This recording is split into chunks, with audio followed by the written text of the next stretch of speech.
nivyo ngaha muri ANSS twaramutse turiko turagira isekeza rizomara indwi turaba umugera wa hepatite C na hepatite B, turaba n'ivyo bita cancer du col de l'utérus bibangamiye cane abantu basanzwe bagendana umugera wa sida n'iyindi imigwi usanga kenshi ibangamiwe n'izo ngwara, kandi izo ngwara murazi ko ni ingwara zikomeye kandi zica. Kenshi abantu bamenya bamaze gusinzikara zigaheza zikabica atacu umuntu ashoboye gukora. Ni igikorwa twatanguye umwaka uheze kuko turi mu umuryango witwa Coalition Plus uri mu bihugu 14. Ivyo bihugu 14 hakaba hariho n'abari abo n'abitwa ko vy'ukuri ari ivyo no kwita aba membre ba Coalition Plus, mugabo dufise abandi basanzwe bakorana nabo ba membre bagera 50 kw'isi yose. Ngira mwarabonye mu ndwi iheze twari twagize atelier n'ibihugu vyinshi vyavuye muri iki gice, muri Congo, mu Rwanda, muri Centrafrique, muri Chad, muri Cameroon, no muri Congo Brazzaville. Nukuvuga ngo abo bose basanzwe bakorana na ANSS kuko ari we munywanyi wa Coalition Plus, mugabo bakaba bari mu kintu kindi dukorana na Coalition Plus gifasha amashirahamwe ari muri ibi bihugu vy'ibibanyi. Iki gikorwa rero kiriko gikorwa aho hose kugira ngo dushobore, hariho abagize gupima umugera wa sida, hariho abatoye gupima iyo migera nk'uko twebwe twatoye. Twebwe rero twabitoye kubikora ngahi Bujumbura, Igitega, mu Kirundo no kurindi shirahamwe dusanzwe dukorana ariyo Centre Remuruka. Twatoye aho dufitiye uburenganzira kuko aho niho twebwe dushobora gukora ibikorwa atawe turinze kugora.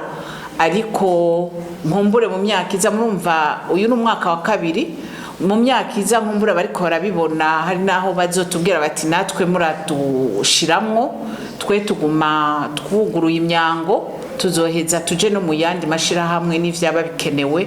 Ariko ubu twari twabanje gutoraho kugira ngo ibitigiri tuzobona bizoshobora gufasha abategetsi gushobora gufata intumbero ibereye yo gushobora kuvura abo bantu narijya dusanzwe muri iki gihe tubona ko abantu bagiramiwe cyane nizo ngwara hepatite B na C na cancer du col de l'utérus. Bifana TDR en termes de référence monanga ani objectif mufise nama résultat tatu mabona yuko ivyo muri kumunakora bizofasha ikintu gikomeye cyane ngaho mu gihugu.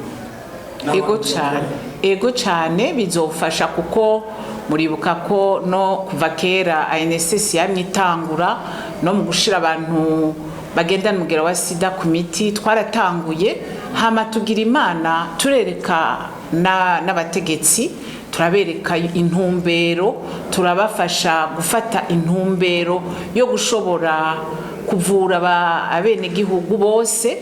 Nibi rero tubitanguye aho dushika kugira ngo tubereke ko vy'ukuri ico kibazo ari kibazo kiriho mu gihugu, hanyuma tutorere hamwe umuti. Turizera cyane yuko izo ntumbero tuko turafata, kandi noneho nta n'inkeka turashigikiwe kuko ivyo dukora byose tuba bisabiye uruhusha, kandi turashigikiwe. Barazi yuko ari ibintu bizoheza bigafasha mu kugira ngo hashobore no kuba intumbero ku rwego rw'igihugu, dushobore kuvura, kurondera uburyo bwo kuvura abantu boba baranduye iyo migera. Nakaye kamutera abene igihugu usanzwe yashabuzitabirana. Akamo twotera abene igihugu nuko ngaha biruguruwe indwi yose, iyi ndwi yose tuzoba tuko turapima ivya hepatite B na C narijya tuzi ko kenshi abantu bahora basanga bamaze kwandura ataca umuntu agishobora. Iyo babitoye hakiri kare burya birashoboka hepatite C na B na cancer du col de l'utérus. Ivyo turabifitiye ivyemezo kuko hariho abakenyezi nko kuri cancer du col de l'utérus abakenyezi twapimye batarasinzikara, hanyuma turashobora kuba gufasha, si twe twabakijije n'Imana yabakijije, mugabo twarafashije ko bashobora kuvugwa hakiri kare, barashobora baramera neza. No subira kuvuga yuko ni ingwara usanzwe ziri mu ngwara z'ibihererekane zikarira cyane abantu basanzwe bagendana umugera wa sida, ariko izo ni ingwara zifata n'abatagendana umugera wa sida.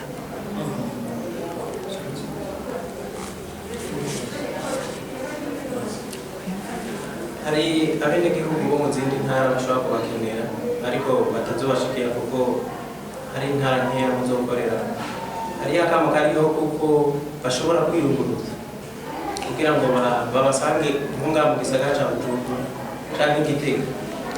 Nababwiye yuko twabikoreye muri Bujumbura, Gitega no mu Kirundo. Abenegihugu boba bumva vy'ukuri yuko bipfuza kugirisha izo test tuzobakira, mugabo turacari bato kandi ntitwoshobora gukora mu gihugu cyose. Twakoze aho dushika, ariko uzotwitura aho turi tuzomwitaba. Uwo bishobora abona ko abikeneye akaza tuzomwishura, tuzomutunganiriza kuko nico tujejwe.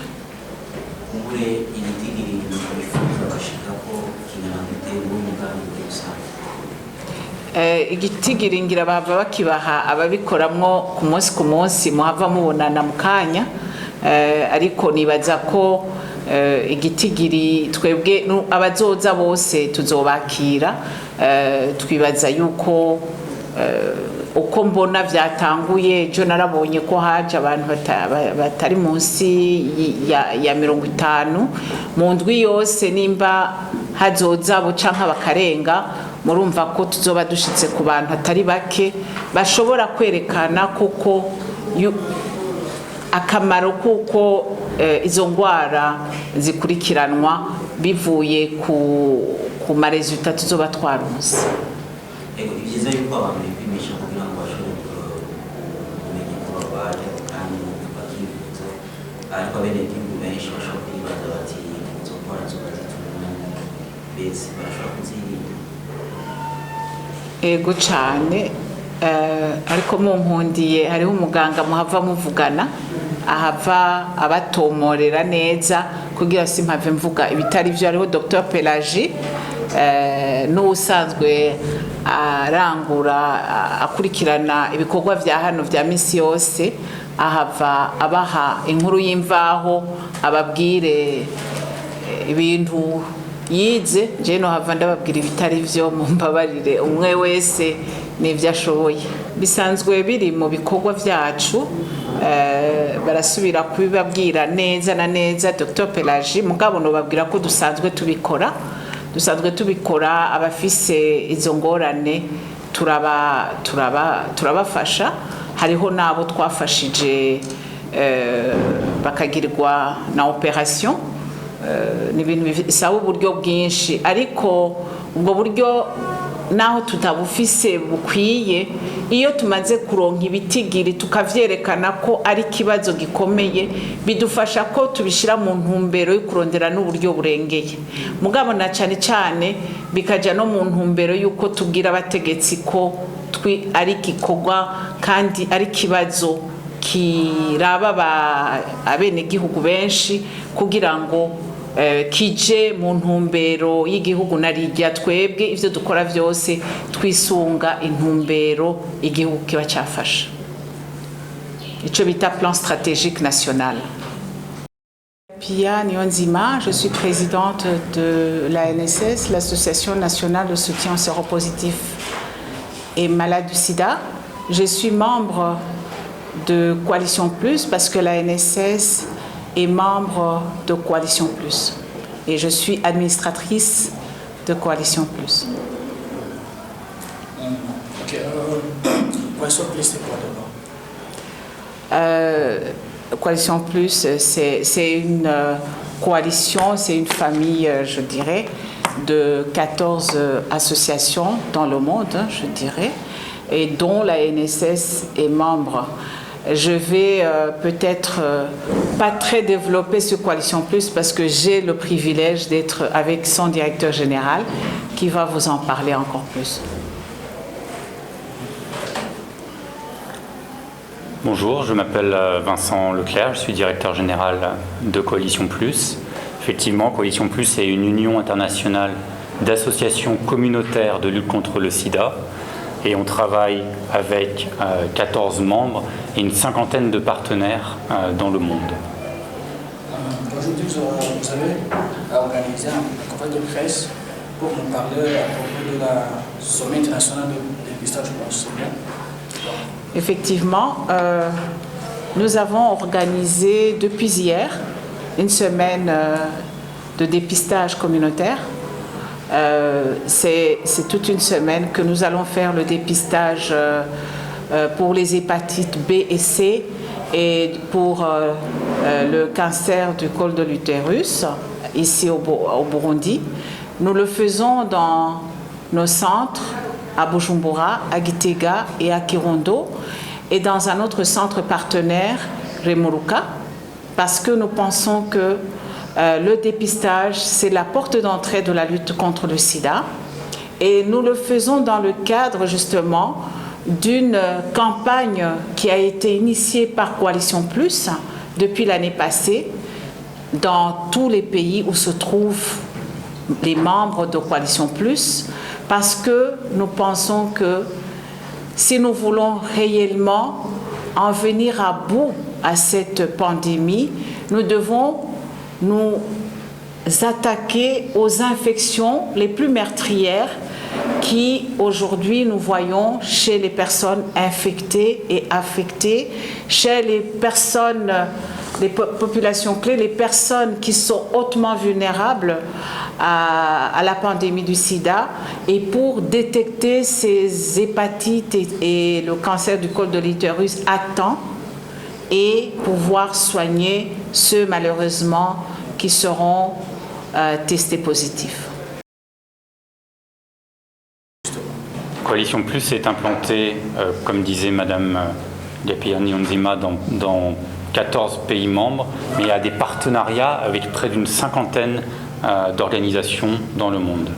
Et c'est ces 50 organisations qui participent à cette seconde édition de la Semaine internationale du dépistage. Pourquoi cette initiative par Coalition Plus de cette Semaine internationale du dépistage? C'est parce que il y a toujours dans le monde près de 6 millions de personnes qui sont porteuses du VIH et qui ignorent leur séropositivité.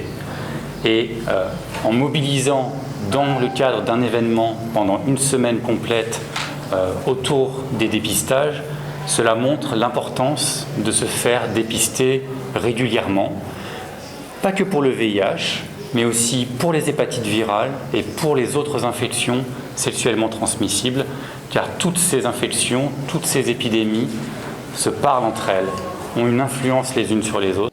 Muri mugero wa hepatite C hama twaje dupima kandi n'abafasoni bagendana umugero wa sida, tukabapima cancer ica mu gwinjiro rw'igitereko cyo twita cancer du col de l'utérus. Twafashe cyane cyane ihangiro ko twopima izo ngwara ku bagore bagendana umugero wa sida no kuba novuga yuko no kuba abantu basanzwe babengamiwe n'umugero wa sida gusumba abandi, nk'uko mu bitigiri bya leta no muri plan stratégique national hari imigwi isanze ibangamiwe n'umugero wa sida. Muri iyo kampanye tuzopima abantu bashika ku majana 7 umugero wa sida n'umugero wa hepatite B na C. Hanyuma twifuza ko twopima nk'abagore amajana 4 abagore basanzwe bagendana umugero wa sida. Twafashe ibitigiri bitoyi kubera iki kubera igikorwa kizobera mu antene 3 kuko kibera i Bujumbura kiho kibera ni Gitega kigaca kibera no mu Kirundo kubera ko twafashe ibyo bigo ni bigo bisanzwe bifise abantu benshi bagenda n'umugera wa sida subiye inyuma burya ibigo byose bya NSS ko bingana dufise abantu bashika 6,000 bagenda n'umugera wa sida cyo gituma twafashe ibyo bigo bitatu mugabo igikorwa giheze tukabona ibivuyemwo tuzoshobora kurondera ubundi buryo kugira ngo tubigire mu bigo byose hanyuma hari n'ibindi bigo dukorana cyane nko muri centre Muruka tuzogenda kubapima umugera wa hepatite B na C. Centre Muruka ni kigo gisanzwe gihwaniramwo abantu basanzwe bangamira umugera wa sida kenshi abo bita travailleurs de sexe. Hanyuma tuzogenda no gupima umugera wa sida muri iryo bigo bisanzwe bigenderamwo abantu basanzwe bafata ibiyariramutwe naho nyine tuzoshobora kubapima n'ibyadukundira. Urumva ihangiro twihaye niyo niyo gushikana ibitigiri 700 yo gupima hepatite B na C n'umugera wa sida. Hanyuma cyane n'abagore 400 tupima umugera utera cancer ica mu hepatite B, hepatite C, VIH burya ni n'umugera utera iyi cancer ica mu gwinjiro gw'itereko burya kenshi ni indwara novuga guti ni indwara tica mu bihimba by'irondoka donc uzandura mu guhuza ibitsina n'abandi donc icyo twita les maladies sexuellement transmissibles les infections sexuellement transmissibles kandi ni indwara umuntu adashoka amenya ubwo nyene ni indwara umuntu ashobora kugendana akazoyimenya kwigeze kumusinzikaza. Hanyuma abantu basanzwe bagendana umugera wa sida burya barabangamirwa n'izi ndwara za hepatite B, hepatite C n'umugera utera cancer y'igitereko. Abantu basanzwe bagendana umugera wa sida barabangamirwa cyane n'izo ndwara. Ico gituma mubona nkishira hamwe isanzwe rikurikirana abantu bagendana umugera wa sida twashimye gupima izo ndwara. Uzandura kenshi mu guhuza ibitsina n'abasanzwe basifise iyo ndwara ni nka infection sexuellement transmissible kandi umuntu arazigendana atabizi adakumenya ariko yasinzikaye. Ico gituma rero kenshi mubona twayihaye ihangiro ryo gupima abo bantu mu kuzirinda ni kujya birinda indwara zose cyangwa mu bihimba birondoka go les partenaires gukoresha agafuko hama kenshi ni cancer du corps kuyipimisha hakiri kare. Burya na leta irafise ihangiro ryo gupima abantu bose bishobotse umunsi hazoboneka vaccin bagashobora gutera ucanco abayabaga bakiri bato. Mugabo kenshi umuntu arazigendana atazi ko azifise azobimenya yuko amaze gusinzikara. Yemwe ni indwara zivugwa neza umuntu agakira iyo abimenye kare kandi burya imiti iriho mu Burundi burya n'imiti iriho yego imiti iriho mu Burundi hama ni indwara no vuga ya cancer du corps naho nyene barazivura umuntu abimenya hakiri kare. Ico gituma abantu nohimiriza abantu bose bakavyipimisha bakamenya ko bagendana izo ndwara uyigendana bayipinye burya barayibona. Ngira ugomba kumbaza kujya kwa VIH hariho igihe muri amezi 3 ya mbere ushobora kutabona umugera. Urumva barahimiriza kandi burya uno munsi tubapimye nk'uno munsi tukabona ntagendana izo ndwara turavuga yuko nk'aba basanzwe bagendana umugera wa sida leta yategekanya ko inyuma y'imyaka 3 basubiramo bagapimisha nk'iyi cancer du corps hanyuma ibya hepatite naho nyene ukabigirisha iyo utaragera kure utarasinzikara burya ibimenyetso nta biba umeze nk'umuntu wari wese kenshi yimenya ko ugiye kwa muganga bagupimye bakabona ko uyigendana bagacapima n'igitigu cawe bakabona ko atangaruka mbi ziraza. N'ahandi hoho kenshi umuntu arayigendana atakimenyetso afise amikalishi bigarira he kangira iba iduze cyane birarangira uko imyaka ihera ikigendera duga hanyuma igiti kikazofatwa kimaze kugera kure murabizi kenshi muramubona abantu baragira icyo bita amaso burya asa n'umututu benje bayita sinzi ko murabona abantu bafite amaso y'umututu benje abantu baragwara cirrhose kenshi meme baragwara na cancer kenshi babimenya bigeze kuri iyo stade dimwe bigeze kuri ubwo muganga Peggy nkuko yabivuze nitwa Munezero Belize amanda umuganga nkorera muri ANSS ariko nkorera mu ihuriro ryitwa PAS no kuvuga ihuriro ryo muri Afrika yo hagati no mu burengero rihuriyemo amashirahamwe agwanya umugera wa sida. Hanyuma ayo mashirahamwe ari mu bihugu 7 ubu nivyo dufise harimo u Burundi, harimo u Rwanda, harimo Republika ya Iharanira Kongo, hariho n'indi Republika Iharanira Kongo murazi ko Kongo ari zibiri, hariho Chad, hariho Republika ya Centrafricaine, hariho na Cameroon. Hanyuma kuri uno mwaka w'ibihumbi 2021 muri iri sekeza ryo gupima iriko riraba hazojamwo ama association 11 aserukiye ibihugu 6. Hanyuma ico nagira ngarukeko byose yabivuze ngira ngarukeko gusa ku civugo c'uno mwaka. Mu gifaransa bavuga ngo dépister c'est la clé, mu kirundi ni gupima nigo rufunguruzo. Nigo rufunguruzo kuko intango ya vyose ingwara zose no kumenya ko izo ngwara zinabaho. Haminge nimenya ko ingwara zibaho ni gupima. Rero nkavuga nti ni gikorwa gikomeye cyane mpamagarira abantu bumvise akakama batewe kuza kwipimisha kugira ngo bamenye amagara yabo uko yifashe hanyuma banafatwe banavugwe hakiri kare nkuko muganga Peggy yabigarutse ko sindabisubiramwo ntibarinde kubona ko bamerewe nabi ari uko ataco kwa muganga bakibamarira. Nico nashaka kongera ko murako turi mu ndwi yo kwipimisha cyane ingwara za hepatite B na hepatite C muri pere educateur gisigura iki mujejwe iki akazi kiwe naka murakoze mu pere educateur novuga yuko mu kirundi ciza no muremesha kiyago n'umuntu afasha abantu agafasha umuntu kumorienta kumushikana nuzeye kwa muganga aramusigurira kwanza ingene iyo ngwara ifata ingene nuzeye uyokwa ingene yategezwa kunuzeye kwikingira umugera wa sida akamwigisha ingene ashobora kwikingira uyo mugera wa sida akaca amushikana maka kwa muganga ku buryo yogenda kwipimisha byose bikaca bigenda neza.